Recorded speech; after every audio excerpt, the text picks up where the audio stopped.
Bienvenue à la 22e émission de Qui veut gagner des mitzvot.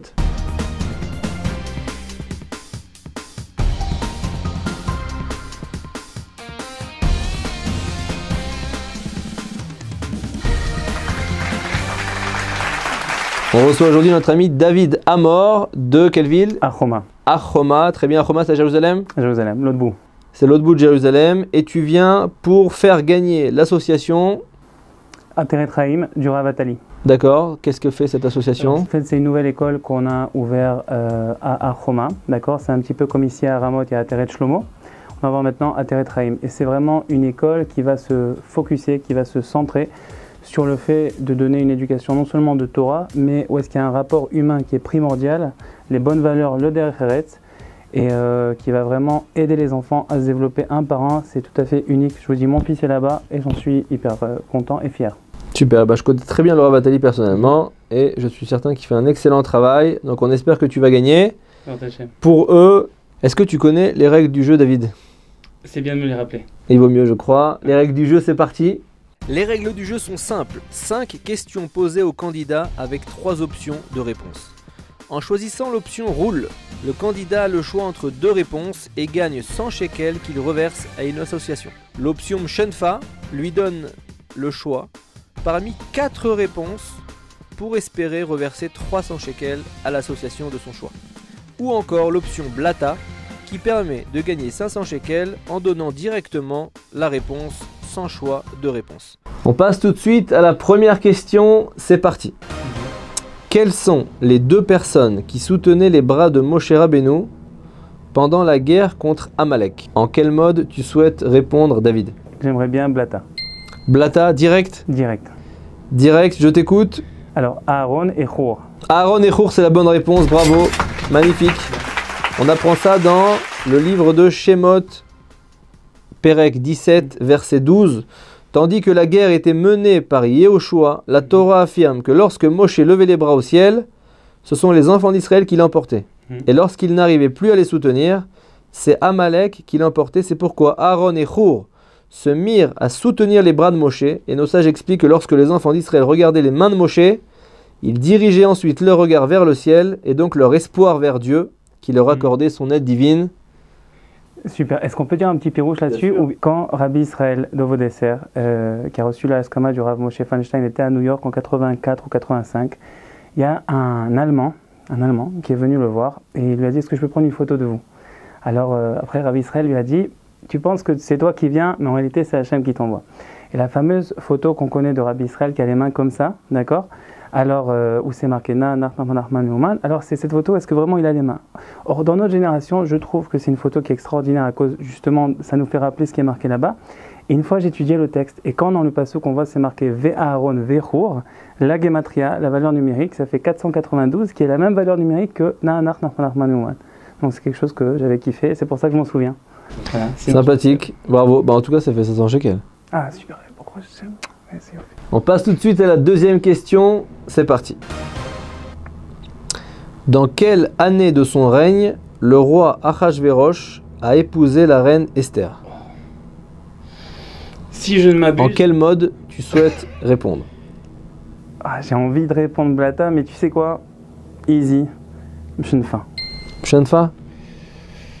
4 choix de réponse? Ouais, après ça va pas m'aider non plus. 300 shekels? Ouais, vas-y, Mshenfa, yallah. Réponse A, la 3e année. Réponse B, la 7e année. Réponse C, la 12e année. Réponse D, la 13e année. J'espère que j'ai raison, je crois que c'est la réponse C. 12e année? Ouais. C'est faux. C'était la 7e année, on apprend ça dans le livre d'Esther, chapitre 2, verset 16.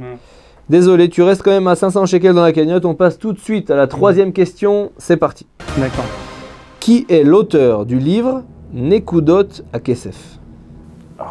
Ah, non. J'hésite. Alors, on fait quoi? Allez, là, je te dis Mshenfa, les gars, ouais. Mshenfa? Ouais. Sans hésiter. Réponse A, Rabbi Shabtai HaKohen. Ok. Réponse B, Rabbi Shalom HaKohen. Réponse C, Rabbi Shimon HaKohen. Et réponse D, Rabbi Shimshon à Cohen. On a le droit à Google? Ouais, vraiment, je t'ai dit, je sais pas. Est-ce qu'on peut rétro... Non, j'ai même pas envie de regarder, c'est quoi, laisse tomber. Je crois que c'est la réponse D, mais je crois que je me trompe. Rabbi Shimshon à Cohen? Ouais. Eh bien, c'est faux. C'était Rabbi Shabtai à Cohen, réponse A. Il est également l'auteur du célèbre commentaire sur le Shulchan Aruch, le Siftei Cohen, dont les initiales correspondent à ses propres initiales, Shach. Ah, c'est des questions difficiles, hein? Qu'est-ce que tu crois? Ah, vous êtes bon ici. Okay. Qu'est-ce que tu crois? Qu'est-ce que tu crois? Bon, d'accord. Allez, on continue.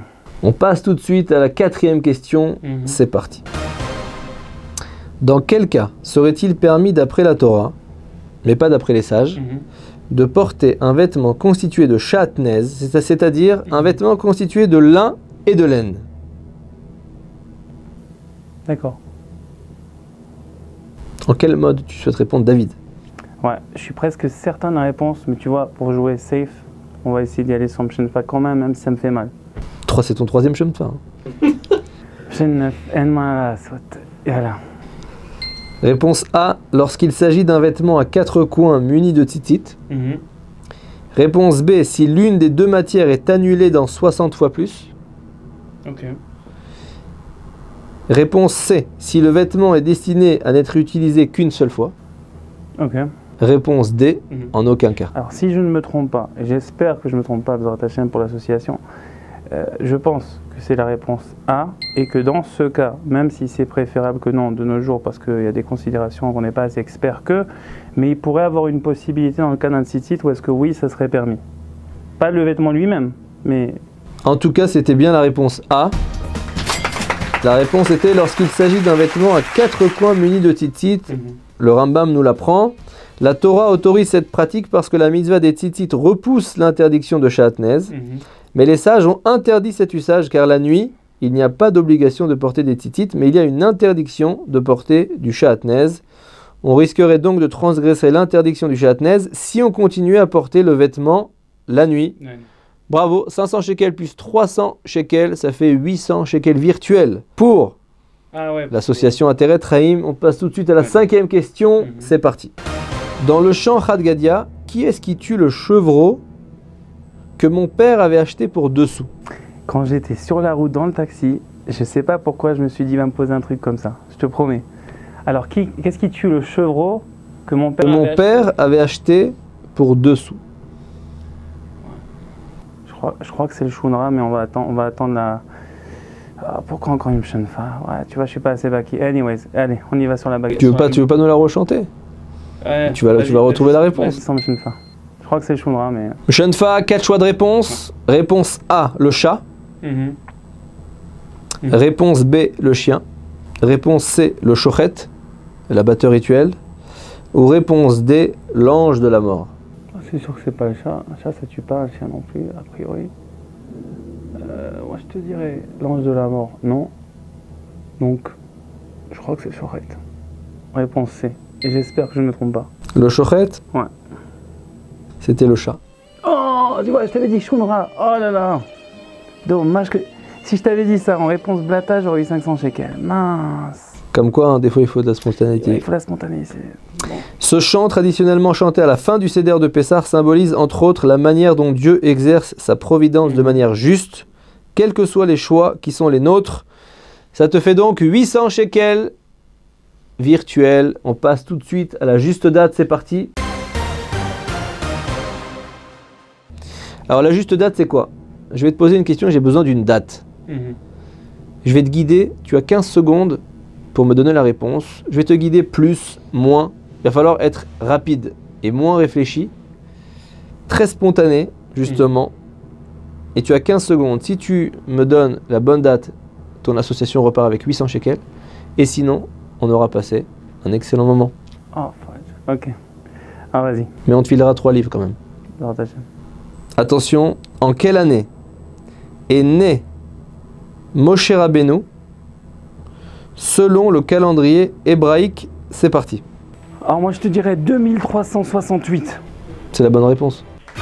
C'est comment je sais? Parce que la Torah c'est 2448 moins 80. Bon, au moins, quel tueur! C'est la première fois que ça nous arrive. Hein. Ah ouais, je suis content. Bon. Première fois que ça nous arrive, on me donne la réponse. Ma femme elle va être contente, ma femme. Pourquoi? Parce qu'elle a beaucoup de souffrance quand elle voit les gens faire monter la cagnotte et tout perdre à la fin. Ah ouais. Donc voilà, ça va la rassurer pour une fois, je suis tranquille. 800 shekels pour Ateret Chaim. Tu veux nous rajouter un petit mot dessus? Tu veux nous donner des coordonnées pour faire des dons? Absolument. Voilà. Ok, alors on est en train, on a justement lancé le site il n'y a pas longtemps et maintenant on a acheté le nom de domaine hier qui s'appelle Rav Attali, Rav ATTALI.com, d'accord. Il n'est pas encore perfectionné à 100%, mais il est déjà fonctionnel. On peut déjà donner les coordonnées, appeler le Rav, etc. Et tout. Donc c'est super, inscrivez-vous. C'est une école qui va donner à votre enfant la chaleur et l'humanité qu'on a connue parfois en France, qu'on a connue parfois ici, mais quelque chose vraiment où est-ce qu'on se sent à la maison avec des morotes et des morim qui sont passionnés, qui sont dédiés à la tâche, qui vont enseigner à votre enfant le Derech Eretz et la Torah, parce que l'un ne va pas sans l'autre. Et la vérité, je vous conseille chaudement et fortement que vous soyez français, que vous soyez israélien, que vous soyez américain. On va rentrer aussi des profs en anglais éventuellement bientôt. Vous pouvez mettre votre enfant avec une confiance totale. You can put your kid at Ateret Chaim. You're going to be very happy. אתה יכול לשים את הילד שלך בעטרת חיים, אתה תהיה מרוצה ממש. Bravo David, à la semaine prochaine pour un nouveau Qui veut gagner des mitzvot.